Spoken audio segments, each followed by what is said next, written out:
Why coffeehouses were considered dangerous. Coffee almost disappeared from history, not because it killed people, not because it poisoned bodies, because it changed behavior. Before coffee, mornings were quiet. People drank alcohol. Even at breakfast, minds were slow. Memory was foggy. Conversations stayed shallow. Then coffee arrived. Suddenly, people stayed awake.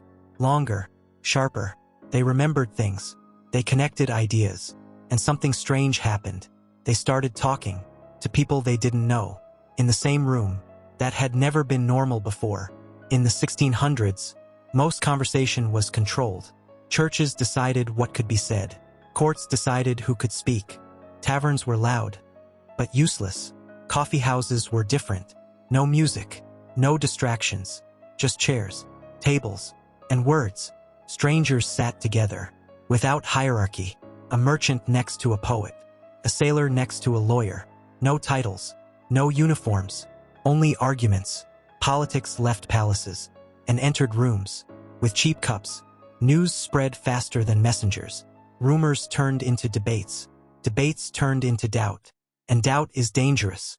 Authorities noticed, not immediately, but inevitably. In England, coffeehouses multiplied. One on every corner. Hundreds of them, each one. A small, uncontrolled parliament. People read newspapers out loud. They criticized decisions. They mocked leaders. Not violently, casually. That was worse. Because violence is obvious. Conversation is invisible. In 1675, King Charles II panicked. He didn't mention coffee. He mentioned talking. He issued a proclamation to shut down all coffeehouses. His reason: they were places where false, malicious, and scandalous reports were discussed freely, translated into modern language. Too many people were thinking together. The ban failed, not because the king changed his mind, but because enforcing silence is harder than enforcing laws. Coffeehouses reopened, and something irreversible happened. Public opinion was born. Before this, power feared weapons. After this, power feared discussion. And here's the pattern nobody likes to say out loud.